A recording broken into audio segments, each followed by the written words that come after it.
Hello అందరికీ. నేను స్వరాలి. 'అఖండ దీపం' 81 భాగంతో మళ్ళీ మీ ముందుకొచ్చేసాను. స్టోరీ గనుక నచ్చినట్లయితే లైక్ చేయండి, షేర్ చేయండి, ఛానల్‌ని సబ్స్క్రైబ్ చేసుకోండి, కామెంట్ చేయడం అస్సలు మర్చిపోకండి. స్టోరీ విన్న వెంటనే ప్లీజ్ ఒక లైక్ చేయండి. ఇక లేట్ చేయకుండా మనం మన స్టోరీలోకి వెళ్ళిపోదాం. జగన్నాథ శాస్త్రి, మైథిలి, సంతోష్ ఇద్దరితో మీరిద్దరూ ఇప్పుడు నేను చెప్పేది జాగ్రత్తగా వినండి. ఇప్పుడు మనం వెళ్ళబోయేది గాయత్రీదేవి ప్రతిష్ఠించి పూజించిన సువర్ణ విగ్రహం దగ్గరికి అని చెప్పాడు జగన్నాథ శాస్త్రి. శాస్త్రి గారు, అంటే మనం ఇప్పుడు ఆ బంగారు కుటీరం దగ్గరికి వెళ్తున్నామా? అయినా అది ఇప్పుడు మన ఇంటి దగ్గర ఉంది కదా! మరి మళ్ళీ మనం వెనక్కి ఎలా వెళ్ళగలం? అని ఆశ్చర్యంగా అడిగింది మైథిలి. తల్లి, ఆ స్వర్ణ కుటీరం గురించి నీకు ముందే తెలుసా? అని ఆశ్చర్యంగా అడిగాడు జగన్నాథ శాస్త్రి. సంతోష్ కూడా మైథిలి వైపు ఆశ్చర్యంగా చూశాడు. మైథిలి తడబడుతూ, తెలుసు శాస్త్రి గారు. ఒకసారి ఆ కుటీరం నన్ను ఆకర్షించడానికి ప్రయత్నం చేసింది. అప్పుడు పిన్ని నన్ను హెచ్చరించడంతో నేను అటువైపుకు వెళ్ళాలి అన్న ఆలోచన మానుకున్నాను. కానీ ఒకసారి నాకే తెలియకుండా అక్కడ దాకా వెళ్ళాను. కానీ ఎవరో నన్ను ఆపి వెనక్కి పంపించేశారు అని తన అనుభవాన్ని చెప్పింది మైథిలి.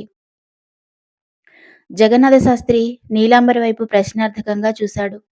నీలాంబరి అవును అన్నట్లుగా తల ఊపడంతో జగన్నాథ శాస్త్రి తిరిగి వాళ్ళతో మాట్లాడడం మొదలుపెట్టాడు. చూడు తల్లి, అప్పుడు నిన్ను ఆకర్షించింది ఒక దుష్టశక్తి. కానీ నిజానికి ఆ స్వర్ణ కుటీరంలో సాక్షాత్తు అమ్మవారు కొలువైంది. ఆ కుటీరానికి మనం ఇంటి నుంచి కూడా వెళ్ళొచ్చు. ఇప్పుడు మనం ఉన్న ఈ ఆలయం అదృశ్య రూపంలో ఉండడానికి, ఆ స్వర్ణ కుటీరం చుట్టూ ఆ దుష్టశక్తులు వేచి ఉండడానికి కారణం ఒక్కటే. అది శివాలయంలో శివుడికి జరిగిన అపరాధం. ఆ అపరాధానికి ఈరోజు మనం ప్రాయశ్చిత్తం చేసుకోవడానికి పోతున్నాము అని చెప్పాడు జగన్నాథ శాస్త్రి. శాస్త్రి గారు చెప్పేది అర్థం కాకపోయినా ఆయన ఏం చెప్తాడా ఇంకా అని వెయిట్ చేస్తూ అతని వైపే దీక్షగా చూస్తూ శాస్త్రి గారు ఆ, వెయిట్ చేస్తూ అతన్ని వైపే దీక్షగా చూస్తూ ఉన్నారు మైథిలి, సంతోష్ ఇద్దరు. జగన్నాథ శాస్త్రి మైథిలి వైపు తిరిగి, అమ్మా, నేను నీకు ఇప్పుడు ఒక విషయం చెప్పబోతున్నాను. దానివల్ల నువ్వు అస్సలు భయపడకూడదు. నిజానికి అంత భయపడవలసిన విషయం కూడా కాదు. కానీ చెప్పక తప్పదు కాబట్టి చెప్తున్నాను. సంతోష్ వాళ్ళ వంశానికి ఒక శాపం ఉంది. సంతోష్ వాళ్ళ వంశంలో ఆదిత్యవర్మ గారు అని ఉండేవారు. ఆయన చేసిన ఒక చిన్న తప్పు వల్ల మా పూర్వీకులే ఈ వంశానికి ఒక శాపాన్నిచ్చారు. అది ప్రతి తరంలో ఈ ఇంట్లో అడుగుపెట్టిన మొదటి కోడలు ఎవరైతే ఉంటుందో ఆమె ఆ శాపానికి బలైపోతూ ఉంటోంది అని చెప్పి మైథిలి వైపు పరీక్షగా చూశాడు జగన్నాథ శాస్త్రి. మైథిలి ముఖంలో ఎలాంటి భావాలు కనిపించలేదు. కానీ ఆమె సంతోష్ వైపు ప్రశ్నార్థకంగా చూడడం చూసి జగన్నాథ శాస్త్రి మాట్లాడడం మొదలుపెట్టాడు. అమ్మా, నీ ప్రశ్నలన్నింటికీ నేను సమాధానం చెప్తాను. ఈ విషయం మొన్నటిదాకా సంతోష్ బాబుకు కూడా తెలీదు. తెలిసిన తర్వాత తను కూడా చాలా టెన్షన్ పడుతున్నాడు. కానీ అది అంత టెన్షన్ పడాల్సిన అవసరం లేదు. ఎందుకంటే ఆ శాపానికి ప్రాయశ్చిత్తంగానే గాయత్రీదేవి తన ప్రాణాలని వదిలేసింది. కాకపోతే ఆమె చేయాలనుకున్న ఒక చిట్ట చివరి పని మాత్రం మిగిలిపోయింది. అదిప్పుడు నీ చేతుల్లో ఉంది. ఆ పని కనుక నిర్విఘ్నంగా పూర్తి చేయగలిగితే ఇక మీదట మీ వంశం సుభిక్షంగా ఉంటుంది అని చెప్పాడు జగన్నాథ శాస్త్రి. సంతోష్ ఆత్రంగా, చెప్పండి శాస్త్రి గారు, అది ఎంత కష్టమైన పనైనా సరే నేను దగ్గరుండి ఆ కార్యక్రమాన్ని పూర్తి చేయిస్తాను. మైథిలికి మాత్రం ఏమీ జరగడానికి వీల్లేదు అని అన్నాడు. మైథిలి మాత్రం జగన్నాథ శాస్త్రి గారి వైపు తిరిగి, శాస్త్రి గారు, అసలు అత్తయ్య గారికి ఏమైంది? ఎందుకు చనిపోయారు? ఎలా చనిపోయారు? ఆమె చేయాలనుకున్న పని ఏంటి? అని అడిగింది. శభాష్ తల్లి! అందుకే ఆ అమ్మ ఈ వంశానికి కోడలుగా నిన్ను ఎన్నుకుంది. అదే మరొకరైతే ప్రాణభయంతో పరుగులు పెట్టేవారు. ప్రాణాల కోసం బాధపడేవారు. కానీ నీకున్న సంకల్పం ముందు విధి సైతం తలవంచుతుంది అని మెచ్చుకున్నాడు జగన్నాథ శాస్త్రి. పొగడ్తలకిప్పుడు సమయం కాదు శాస్త్రి గారు. ముందు కర్తవ్యబోధ చేయండి అని అన్నది నీలాంబరి. జగన్నాథ శాస్త్రి గారు తిరిగి చెప్పడం మొదలుపెట్టారు. గాయత్రీదేవికి అనుకోకుండా ఈ అమ్మ విగ్రహం దొరికింది. దొరికింది అని అనడం కంటే ఆ అమ్మ ఆశీర్వాదం ఆవిడ మీద ఉండడంతో ఆ విగ్రహం ఆవిడ చేతుల్లోకి వచ్చింది. అప్పటినుంచి ఈ అమ్మని ఆరాధిస్తూనే ఉండేది గాయత్రీదేవి. ఈ ఇంటి వెనకాల ఉన్న కుటీరం గాయత్రీదేవి నిర్మించింది. నిజానికి అది స్వర్ణ కుటీరం కాదు. ఎప్పుడైతే ఆ జగన్మాతని అక్కడ ప్రతిష్ఠించారో అప్పుడు అది స్వర్ణమయమైంది. గాయత్రీదేవికి వివాహమైన తర్వాత సంతోష్ కడుపులో ఉన్నప్పుడు ఈ వంశానికి ఉన్న శాపం గురించి తెలుసుకుంది. తన చిన్నప్పటి నుంచి ఆరాధించిన దేవత తనకు, తన కొడుకుకు అన్యాయం చేయకూడదు అన్న ఉద్దేశంతో అమ్మని ఆరాధించడానికి భూపతి గారు ఎంత చెబుతున్నా వినిపించుకోకుండా నిండు నెలలతో ఉన్న గాయత్రీదేవి స్వర్ణమహల్‌కి వచ్చింది. అమ్మని ఆరాధిస్తూ ఉన్నప్పుడే ఆమెకి ఒక విషయం అర్థమైంది. స్వర్ణమహల్ గుండా ఉన్న రహస్య మార్గం ద్వారా అక్కడ ఉన్న శివాలయంలో అభిషేకం చేసి, ఆ అభిషేక జలాన్ని తీసుకువచ్చి అక్కడ ఉన్న అమ్మకి పసుపు కుంకాలతో పూజ చేస్తే ఈ వంశానికున్న శాపం తొలగడంతో పాటు ఇక్కడ ఉన్న కొన్ని దుష్ట శక్తులు కూడా అంతమవుతాయి అని తెలుసుకుంది. అందుకే దీక్షగా 10 రోజుల పాటు ఏకభుక్తంతో వ్రతం చేసి శివుడిని మెప్పించి లింగోద్భవ కాలంలో అభిషేకం చేసిన అభిషేక జలాన్ని సంపాదించింది. ఆ అభిషేక జలాన్ని అమ్మవారి సన్నిధికి తీసుకొస్తూ ఉండగా అని జగన్నాథ శాస్త్రి తను చెప్పాలనుకున్న మాటని సగంలోనే ఆపేశాడు. చెప్పండి శాస్త్రి గారు, అమ్మకేమైంది? అప్పుడసలేం జరిగింది?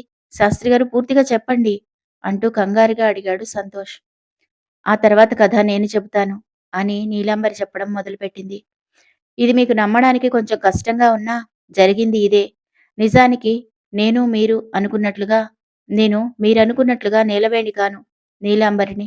అదిగో అక్కడ ఉందే అది నా మృతదేహం అంటూ ఒకవైపుగా చూపించింది.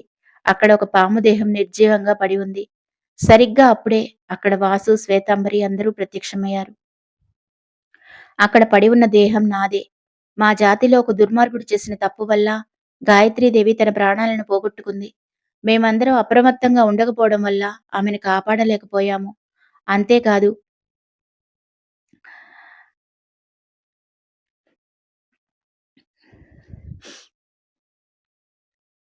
ఆ ప్రయత్నంలోనే నేను నా ప్రాణాలను పోగొట్టుకున్నాను.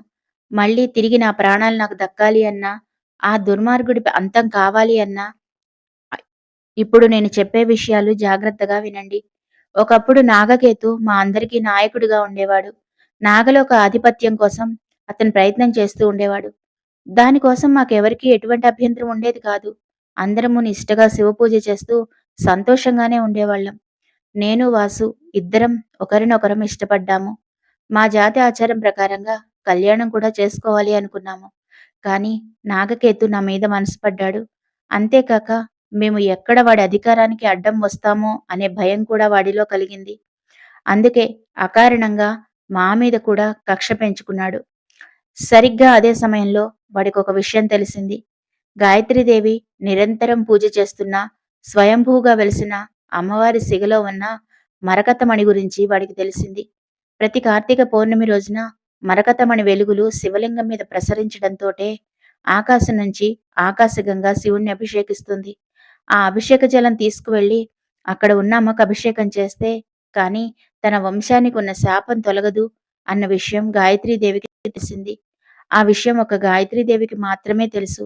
కానీ ఎలా తెలుసుకున్నాడో ఈ దుర్మార్గుడు కూడా తెలుసుకున్నాడు. కానీ ఈ విషయాలేవీ మాకు తెలీదు. కేవలం ఆలయ పరిరక్షణ మాత్రమే మా బాధ్యత అనుకొని ఈ ఆలయం చుట్టూతానే ఉండేవాళ్ళం. ఒకరోజు గాయత్రీదేవిని మాకు శత్రువులా చూపించి ఆమె తీసుకువస్తున్న మరకతమణిని ఆమె నుంచి దొంగిలించాలి అన్న ఉద్దేశంతో ఆమెను చంపమని ఆజ్ఞాపించాడు నాగకేతు. అప్పటికి విషయం తెలియని నేను గాయత్రీదేవి మీదికి దాడికి వెళ్ళాను. ఆమెను కాటేయడానికి ప్రయత్నించాను. కానీ అంతలోనే ఆమె చేతిలో ఉన్న మరకతమణి నన్ను కాల్చి నిర్జీవిని చేసింది. అప్పుడు కానీ వాసు వాళ్లకు నాగకేతు చేసే పన్నాగం అర్థం కాలేదు. కానీ అప్పటికే జరగాల్సిన నష్టం జరిగిపోయింది. నాగకేతు తన ప్రయత్నాలను ఆపలేదు. అభిషేక జలం తీసుకుని అమ్మవారి దగ్గరికి వెళ్ళబోతున్న గాయత్రీదేవిని వెనక నుంచి దాడి చేశాడు. అక్కడ అభిషేకం సగంలోనే ఆగిపోయింది. అమ్మ దగ్గర ఆ అభిషేక కలశం భద్రపరిచి ఆ బంగారు కుట్టీరం చుట్టూతా గట్టి భద్రత ఏర్పరిచి గాయత్రీదేవి బయటకు వచ్చింది. విచక్షణ మర్చిపోయిన నాగకేతు ఆమెను మరింతగా దాడి చేయడానికి ప్రయత్నం చేశాడు. సరిగ్గా అప్పుడే ఆ జగన్మాతకి కోపం వచ్చి ఆ నాగకేతుకి శాపం ఇచ్చింది. తీవ్రమైన గాయాలతో ఇంటికి వచ్చిన గాయత్రీదేవి ఈ విషయాలేవీ ఎవరికీ చెప్పకుండానే సంతోష్ని కని తన ప్రాణాలను వదిలేసింది. ఆ వంశానికి ఉన్న శాపం కారణంగానే గాయత్రీదేవి ప్రాణం పోయింది అని అందరూ అనుకున్నారు. ఒక్కోసారి ఆ జగన్మాతను నిందిస్తూ కూడా ఉన్నారు. కానీ నిజానికి గాయత్రీదేవి చేసిన త్యాగంతో ఈ వంశం ఎప్పుడో శాప విముక్తి పొందింది. ఎవరైతే శాపం రావడానికి కారకులయ్యారో, ఎవరైతే శాప విమోచనానికి కారణమయ్యారో వాళ్ళిద్దరూ ఇప్పుడు నీ కడుపులో పెరుగుతున్నారు. గాయత్రీదేవి సగంలో వదిలేసిన అభిషేకాన్ని నువ్వు పూర్తి చేసి, అమ్మవారి పాదాల దగ్గర ఉన్న మరకతమణిని తిరిగి అమ్మవారికి అలంకరణ చేస్తేనే ఈ యాగం పూర్తవుతుంది. ఇన్నాళ్ళు జీవచ్ఛవంలా ఉన్న ఆ నాగకేతు ఈ విషయం తెలుసుకొని అక్కడ విధ్వంసం సృష్టించడానికి వెళ్ళాడు. మనకి ఎక్కువ సమయం లేదు. శాస్త్రి గారి తోడుగా మీరు వెళ్లి జరగాల్సిన కార్యక్రమాలు చూడండి అని చెప్పింది నీలాంబరి. మరి అక్కడ నాగకేతు సృష్టిస్తున్న విధ్వంసం ఏంటో రేపటి ఎపిసోడ్‌లో చూద్దాము. స్టోరీ కనుక నచ్చినట్లయితే లైక్ చేయొచ్చు కదా! ప్లీజ్. అలాగే ఛానెల్‌ని సబ్స్క్రైబ్ చేసుకోవడం కూడా మర్చిపోవద్దు.